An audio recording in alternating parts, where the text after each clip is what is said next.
Hi, this is Kurt again with Traverse Tool Company. Today we're going to talk about something you can do if you don't have a DRO on your machine.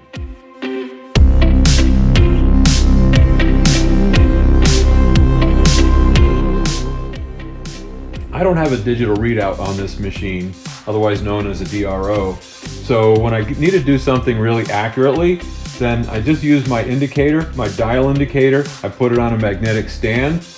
I put the stand on the bottom of the table and the plunger against the vise, and that gives me the accuracy that I need.